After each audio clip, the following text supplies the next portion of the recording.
Ladies and gentlemen, the tiny DevOps guy.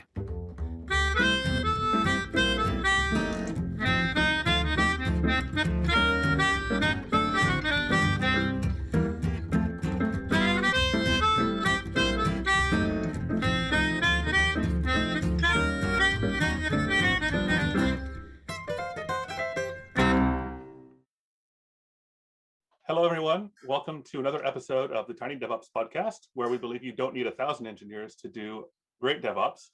I'm your host, Jonathan Hall, and today we're going to be talking about working remotely.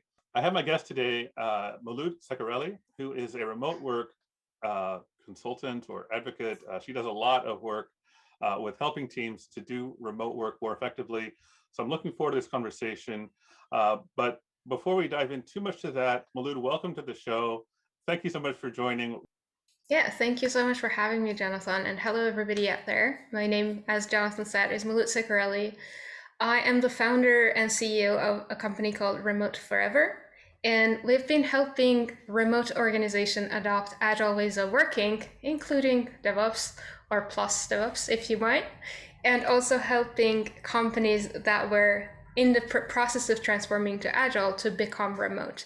Lately, as the pandemic hit, we've also added a branch to our company, helping entrepreneurs with growing and scaling companies to learn to actually use agile and remote work best practices to create and scale their companies more smoothly. So I do consulting, I develop courses and workshops, and I also do a lot of speakings around the world, which used to be through traveling in the past, but kind of became from home after the pandemic or Nice. During the pandemic. During the pandemic, yeah. So Molood, what got you interested initially in this work from home or this remote work concept? That's a good question and an interesting backstory. So I started as a software developer. My education is in security and dependable computer systems, which was kind of odd because I was one of the only 2 women in the class when I was a student. But I started as a software developer, and already in my very first job, I realized that a lot of the ways that the company was working was so inefficient because I had to depend on in-person interactions with my colleagues who were in Canada while I was in Sweden. Or sometimes I had to wait for like 2 months to meet someone who was working in Serbia. And I thought, why don't we just make this happen remotely, through video conferences, which to me was just so natural. Me being a millennial from this generation, having grown with technology, it just seemed so natural for me that we should be able to get work done without having to wait to travel. But somehow in the culture of that big corporation that I was a part of, this was not a part of the work processes. Also, this company was still working waterfall. They did not have automated testing. Part of my job was actually to write automated tests for all the manual tests that existed. So from that moment, I got introduced to Scrum ways of working and Agile ways of working. And while I was taking those courses and the company was slowly adapting Agile ways of working, I also found an interest in helping people who were from different cultures and were located in different parts of the world to actually communicate more effectively. Now, this was the very, very beginning of this. Fast forward to the future, I got really into Agile. I became an Agile coach, and I realized that the Agile thought leaders of the world, even some of the people that were, out and about speaking and propagating the idea of Agile ways of working, were all against remote work. And I could not possibly understand this because at that time, I had experienced helping distributed teams adopt Agile and become really effective in their ways of working. And yet there were people that I looked up to, that I read the books of, that I attended the workshops of, who did not believe that Agile could be done unless the team was co-located. So that's where Remote Forever was born. It was back in 2016. It was a Sunday. I remember that. I had my personal retrospective sitting in a cafe, sipping my coffee. And I thought, I'm pretty sure there are other people like me out there. I'm going to find them. And I started the conference called Remote Forever Summit, which was the first and by far the biggest conference that was completely online for the Agile people, to bring the idea of remote working into the Agile world, which I did not know that it would be that successful, but luckily I actually found my tribe. There were many people like me who were frustrated by this old school thinking that agile needed to be co-located. It didn't. That's a great story. It's inspiring. I've been a big advocate of remote work for a long time. I really like you. You seem to be drawing a relationship between agile and remote working. Can you talk about that a little bit more? I mean, even the Agile Manifesto talks about sitting in the same room together. How do you see that? How do these two concepts work well together? That is exactly the basis of my business. Every hero's journey needs an enemy, right? So my audience's hero's journey, my tribe's hero's journey is fighting that evil. That is the Agile Manifesto that says you need to be co-located. And the way that we look at it is actually this way. The Agile Manifesto says the most effective communication happens face-to-face. You see, there is no mandate in that sentence. There is no way that the Agile Manifesto itself is actually communicating that you have to be co-located or else you can't be Agile. So I think that over the years, this has become a little bit manipulated and misunderstood by the Agile community. And that's why I approach it not by actually fighting the enemy, but by walking alongside the enemy. And I invited some of the authors, some of the co-authors of the Agile Manifesto to my conference, first year, second year, third year, and they themselves worked remotely. They themselves actually said that they never meant for this idea of co-location becoming a prerequisite to agility to exist, but somehow the world went that way, and every exercise, every book that was written was emphasizing that and making it bigger than it should have been. But I think by bringing the authors of the manifesto alongside my message, it became a lot easier to show people that we're not really part of a cult of remote work. We're simply seeing the world and the reality of the world, which was at the time, and it still is. Companies are becoming more distributed. Those that are adopting Agile are becoming more distributed, whether it is to access talent, whether it is to open a new office in a different market and access that market. For whatever reason it is, we see every day that companies are growing fast and they are distributed. So how can you bring 10,000 people under the same roof and have them work co-located? It's just not possible. So it's not that we're actually fighting this idea of co-location. It's just that we're accepting the reality that is work is being done remotely. How can we respond to that? And isn't that the essence of Agile, to respond to change? Well, this is a change and we need to respond to it. And that's what I've been saying since the beginning of my business back in 2016. That's really good. And that reminds me, just a few weeks ago, I wrote a blog post, and I made a prediction in this blog post, and I'd love to hear your take. I hope you'll tell me I'm wrong, because I hope my prediction's wrong. But my prediction is, in light of the many companies like even Microsoft and Google and all these big companies that have been saying, after pandemic, we're going to go to this hybrid work model. Mm-hmm.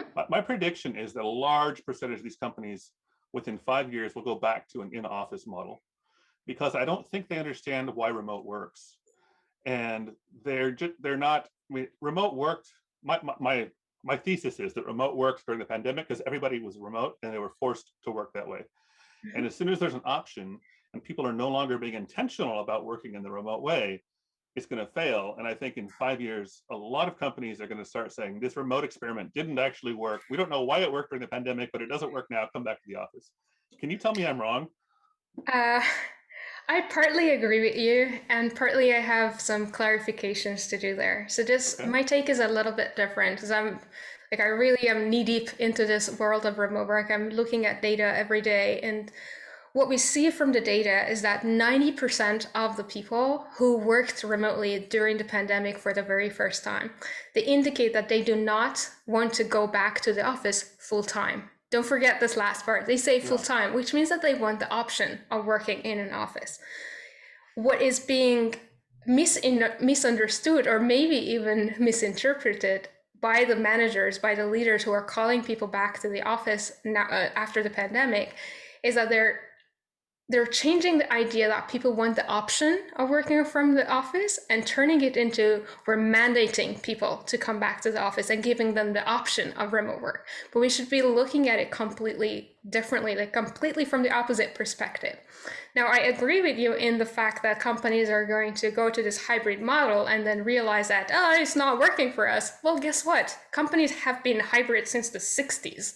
Like, I wasn't around, but I've seen movies. Like, I know that an office in New York works with an office in California, and they just had phone calls and, with the spider phones in the center of the room, and they worked remotely. They collaborated remotely, right? It's not new.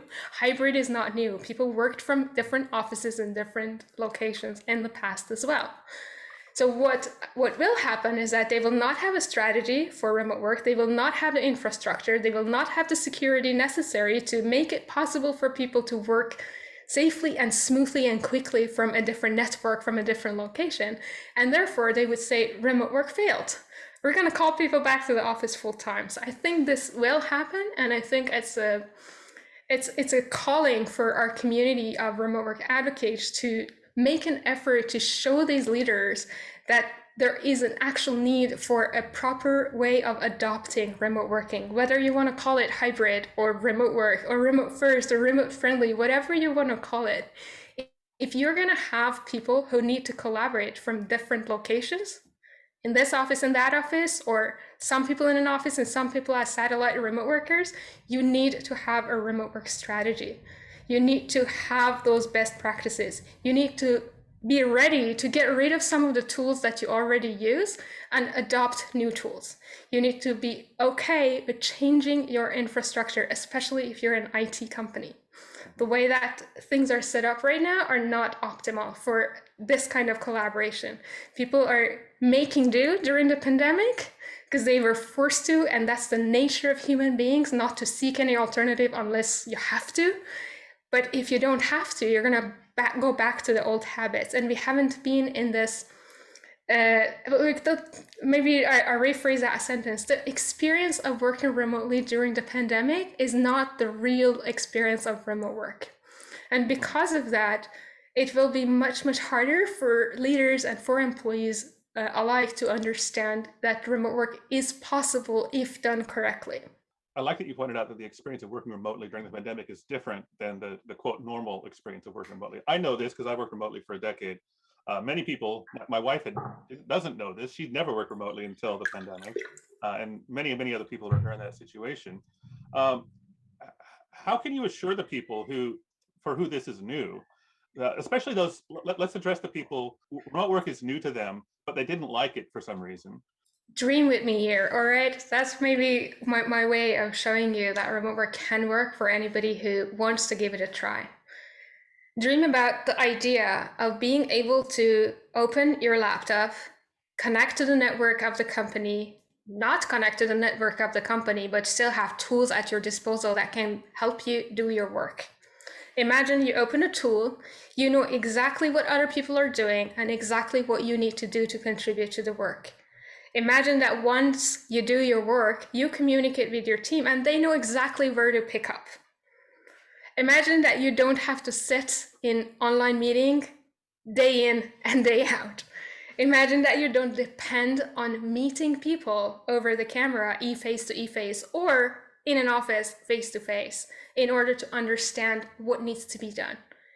Imagine that if you want to meet people, it's going to be on your will. It's not going to be something you have to do.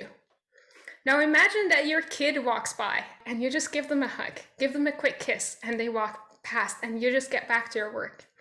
Now imagine that you choose which hours you want to work. So one day you wake up and you're like, I really don't want to work this morning. And you just tell your team, hey guys, I'm starting 4 hours later today, but I will make sure that you have the things that you need done by the end of my time. So all of this, all of these ideas, all of these options that you could have by working remotely are not necessarily available to you right now because you were forced to sit in your home. That's the first thing. Like when you work remotely outside of a pandemic, you don't have to sit in your home. I loved traveling.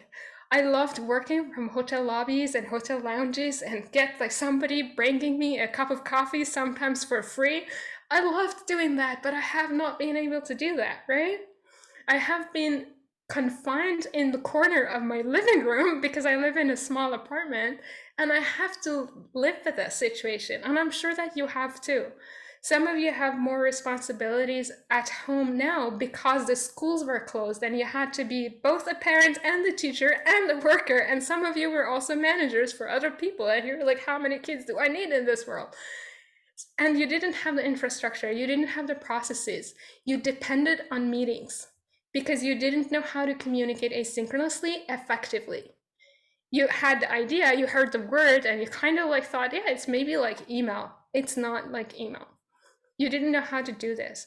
If you learn how to work remotely properly, if the leaders out there listening learn how to lead effectively remotely, how to empower people, how to help them in their career development, and also the technical people out there. I'm sure that the audience of this podcast, there are a lot of people interested in DevOps, the technical part of DevOps. If the infrastructure and the systems that exist for people to do their job are empowering them to work from any network, any device, at any time of the day, just imagine how amazing that world would be, that lifestyle would be. The idea is that the essence of remote work is freedom. And what you've been experiencing has been the exact opposite of that. Your freedoms have been taken away from you during the pandemic. And you equate that with remote working, and you're like, this thing sucks. I do not want this. Well, guess what? That is not remote work. Because remote work is all about having options and having the freedom to choose. It really sounds like you're saying that remote work is about much more than the physical location where you're sitting. So I do think that it is a holistic approach to work. It's not about lifestyle versus work style. It's actually the operating system by which a company is run. As I said, it's culture, it's the personal daily routines of individuals and the processes that come with that, and it's infrastructure that enables both of this. So there is the need for people who are advocates of culture building, and they're able to create culture. And don't get me wrong, culture is not team building activities sitting over a video camera for one full day and you hate every second of it. It's not what culture means. Culture is what happens in the day-to-day interactions in the company. You also talked about working in different parts of the world. What is your take on the distribution of time zones? Because that's a big discussion in a lot of companies. It's like, we're happy to do remote, but we don't want everybody within 3 time zones of us. Is that appropriate in your view, or does it depend, and on what? It's been one of the oldest challenges of distributed work, right? Especially like in the US, distributed work is often understood as offshoring. It's like giving part of the project to a lower cost country and having them behave like a supplier to the company. In Europe, the culture is a little bit different. So there is still offshoring, but when you say distributed, what people often understand is a certain company having offices in different countries of Europe. And this also extends when that company, like the European company, opens an office in San Francisco or in Russia or so. So when we talk about time zone differences, the main thing that we need to have is time zone overlap in order to be able to have the option to do synchronous communication if need be. If you have offices in Europe and Australia, it's very, very difficult to have that synchronous timing, that overlapping time during your different time zones. So what companies end up doing, the companies that do remote work really well, what they end up doing is one of the two things. One is that they avoid this altogether. Two is that the employees compromise. That means in one time zone, employees start their day later, which means that they get their morning to themselves and their families. Or in the other time zones, some people start earlier. So it's also like companies approach this from different perspectives too. Sometimes it's all the employees of that time zone who do this, who start later or earlier. Sometimes teams make that decision for themselves. So I think the world is going to be more distributed, and it applies to how companies are managed as well. So I see more and more of this kind of decision being cascaded down to the department level, to the team level, rather than being like a C-suite decision for the entire office or for the entire time zone to do that way. But unfortunately, time zones have been a bigger challenge during the pandemic because people have been relying on synchronous communication only, and they haven't learned how to use asynchronous effectively. So they're like, oh my God, I have 3 hours overlap with these people in this other time zone and they're always booked. How can I get my message across? Find a different way. There are many ways to communicate. Synchronous is not the only option. Do you have any experience with regard to on-call rotations regarding time zones? I think of, for example, a company I worked with last year. Our headquarters was in Europe, but most of our customers were in Latin America. So we were looking for an on-call person or two in the Latin American time zones, but all of our employees were in Europe, so it made a challenge there. How have you seen this addressed successfully, if at all? I think that exactly what I said, making sure that you have that overlapping time, so you have a handover between the people who are on call. I've only seen this once, right? So it's not a very generic experience. It was actually a DevOps team. I put it in double quotes for people out there, because it's still funny when companies form DevOps teams to me. I agree. So it was a DevOps team, and they wanted to have on-call people in different time zones. And what was happening was that if there was an incident during the day in one of the time zones, there was the logs, there was a report, and they had created a process to document it so that the next person can take over and continue fixing it if this was like a deeper issue. If it was a smaller issue, there was just a report of what happened and what went on, and then the other person would take it. I remember that there was a junior person who was on call over Christmas, and she was not very comfortable taking such a big responsibility. And she wanted to have the support of the person in the other time zone for at least an hour. So they had this 1 hour meeting where the handover happened, and she got like some coaching for the next night and all of that. How do you advise teams you're coaching to get the human interaction they need with their colleagues? I mean, do you suggest annual or semi-annual or monthly get-togethers, or what's your approach to that general problem? Definitely. I am a big fan of how Basecamp used to do this before the pandemic. What they did was that they actually they had an office in Chicago, they still do, and they brought people into that office for working together 2 weeks a year. Sorry, 2 weeks every 6 months, if I'm not mistaken. And I think that's so much more powerful than taking people to an offsite in Guatemala or in Puerto Rico. Because when you move people away from the work environment, the connections are built. Yes, people become friends. Yes, people have fun together. But what is really needed for effective communication in working together remotely is the ability to understand each other in the work environment.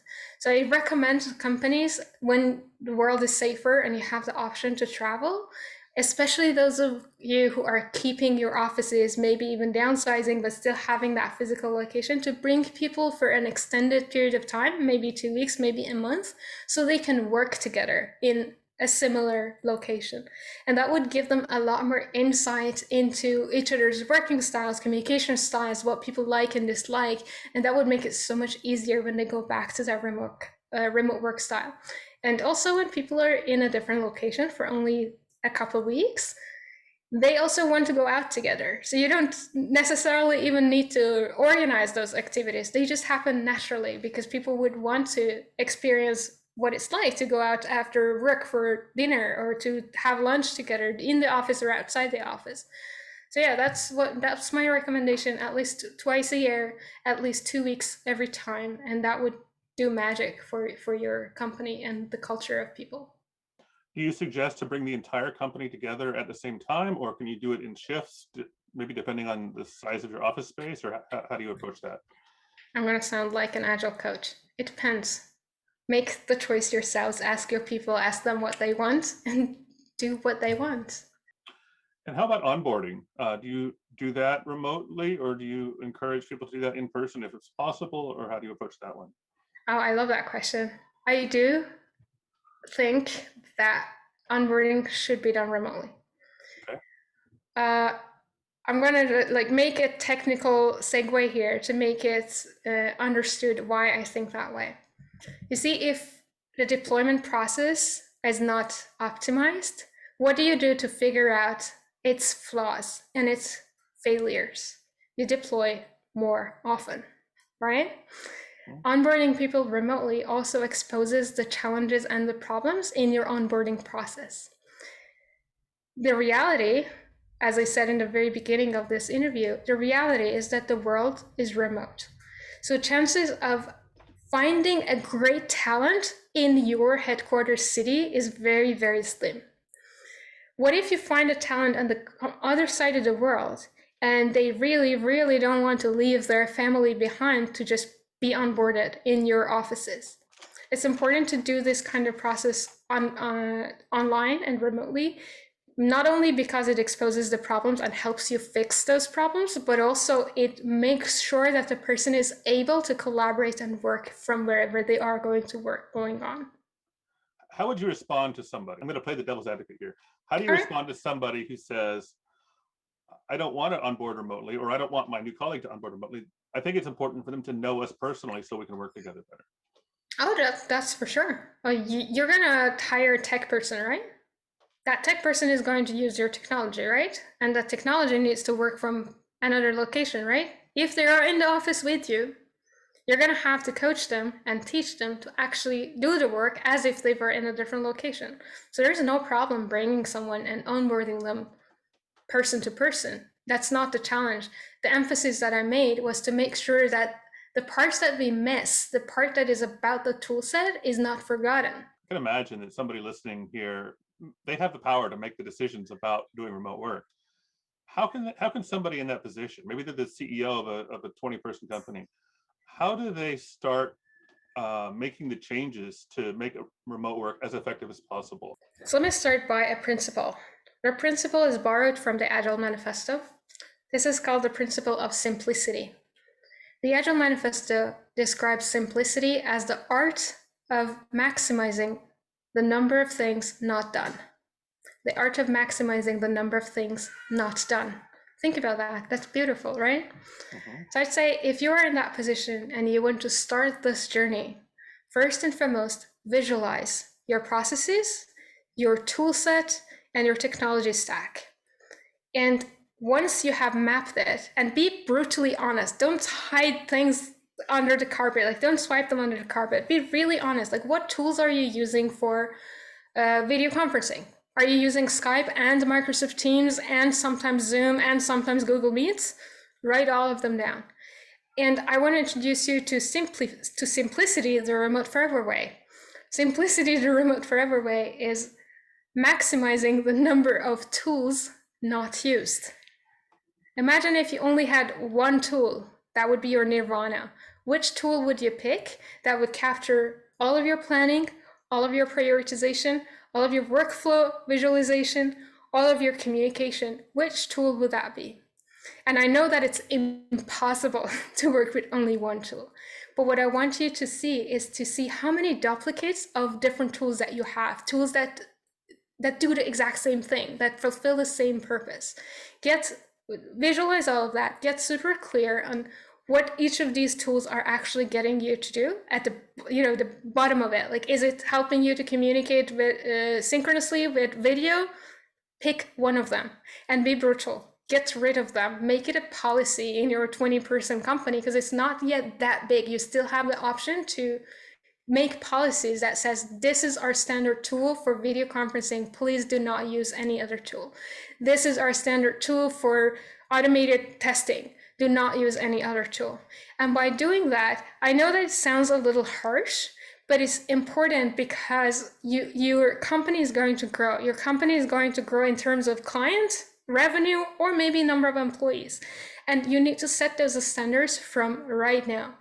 By just simplifying your tool stack, you already have taken that very first step to create that ability for people to innovate within the limitation and improve the processes. Which brings me to step number 2, that is documenting processes and keeping it simple. When I say document process, sometimes people come back to me with like 20 pages of process documentation. Like, not like that. Keep it like a framework, like a playbook. What needs to happen for, say, the onboarding to happen? Onboarding is probably a number of steps. Just write that down as a number of steps. You don't need to have like 2-page introduction and 3-page conclusion. It doesn't need to be that hard.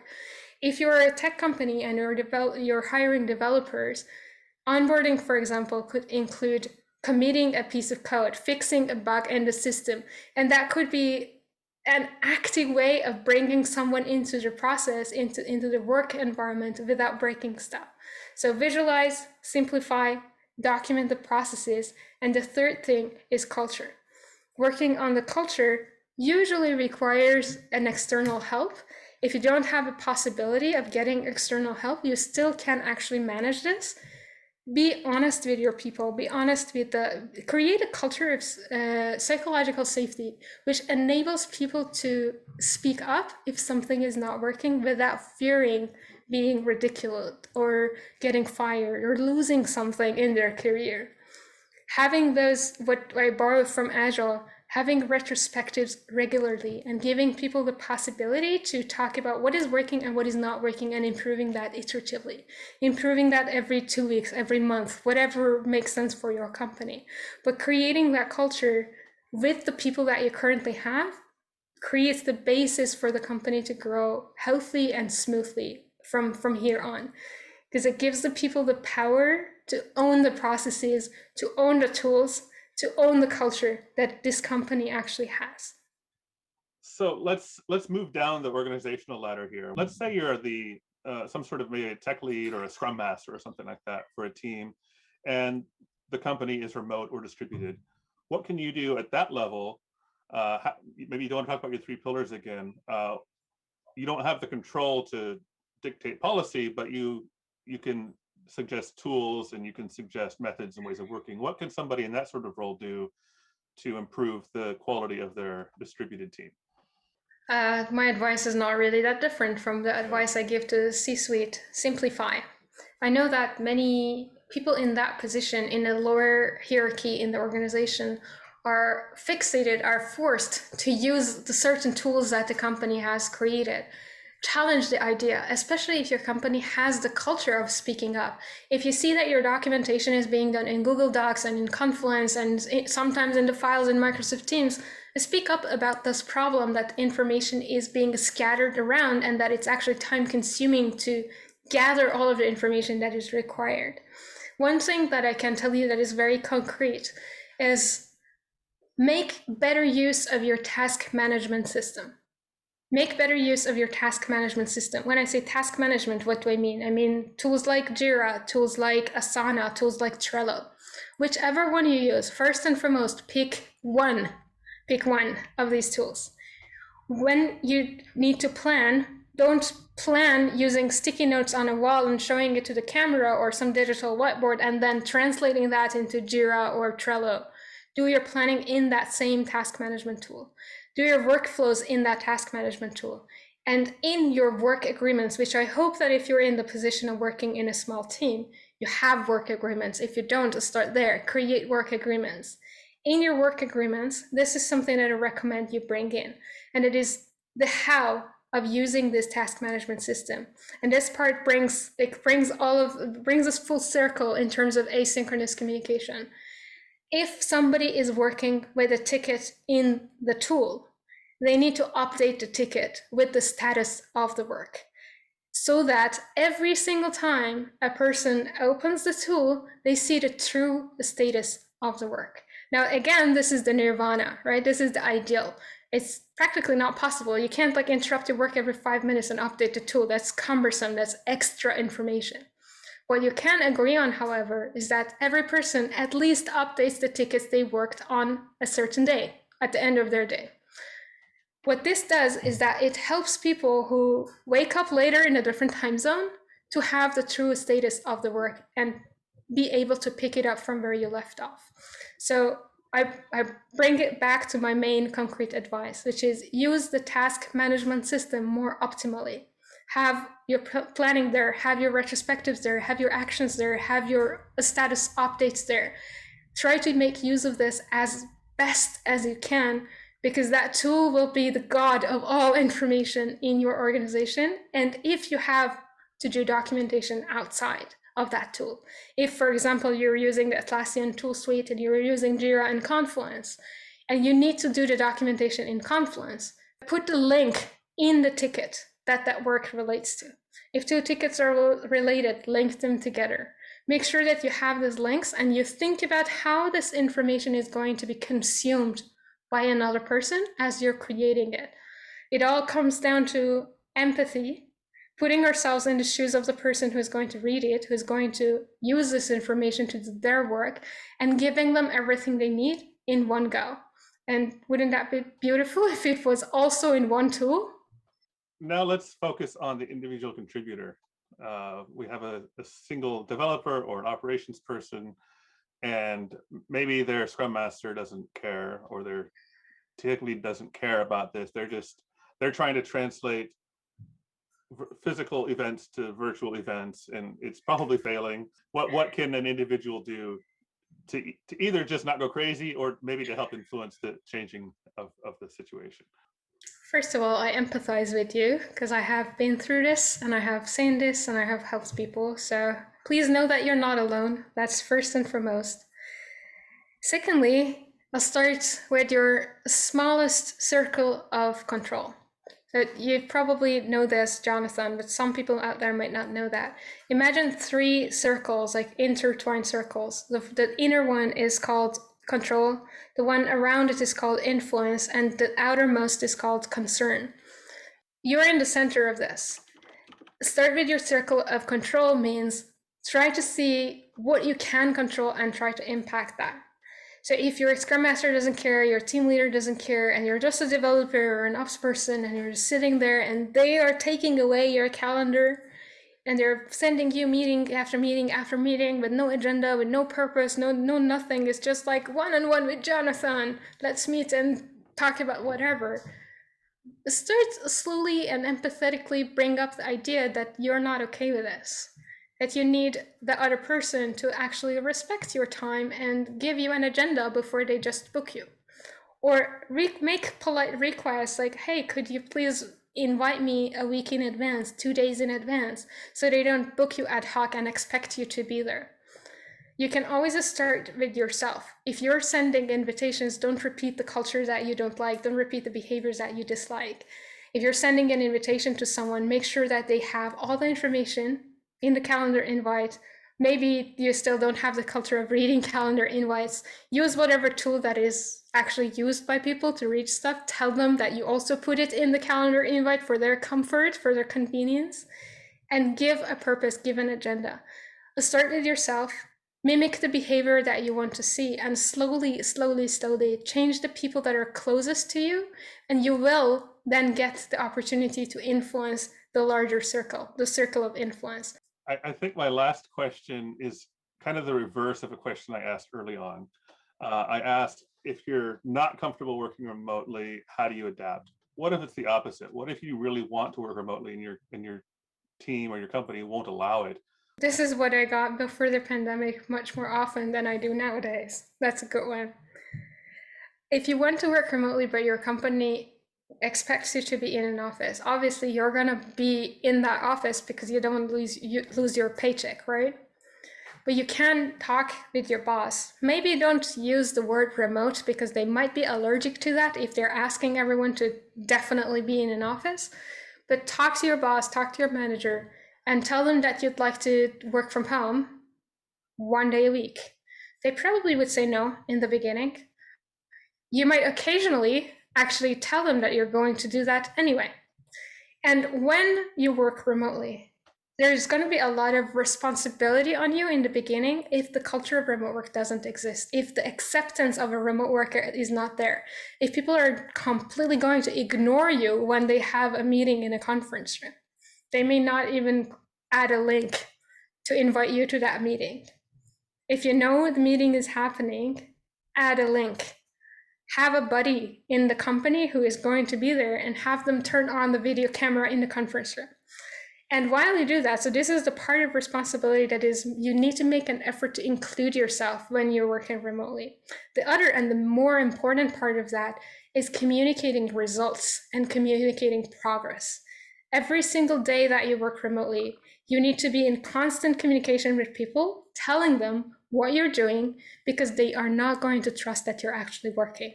That's what happens in most of the in-office cultures. They don't trust that people who work remotely are actually working. They use the double quotations and they say working from home.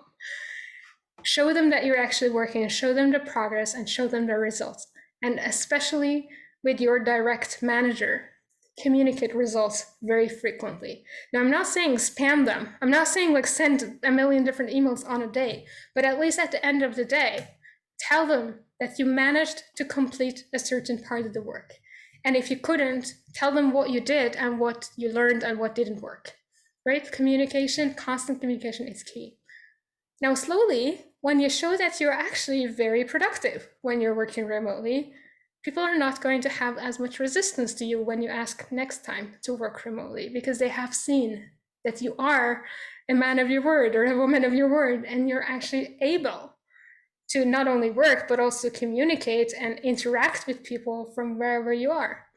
And very, very slowly, you'd be able to ask for 2 days away from the office and 3 days away from the office. And before you know it, you're going to be able to ask for a chunk of time, maybe 2 months, to be away from the office.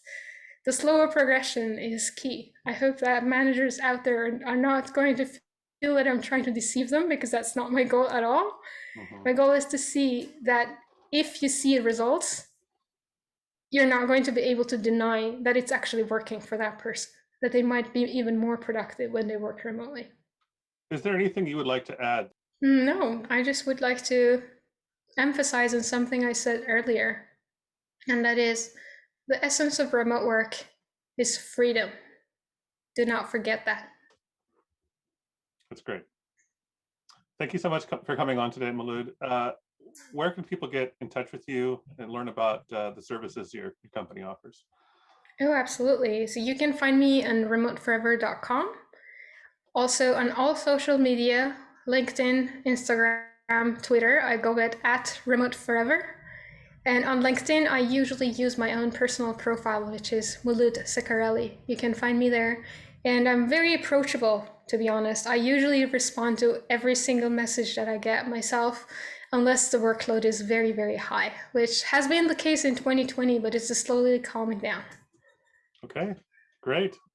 Well, thank you very much for coming on and answering some questions and giving us all hope for the freedom that might come from the remote work after this pandemic is over. Thank you so much for having me, Jonathan. I hope you have a wonderful day too. Thank you.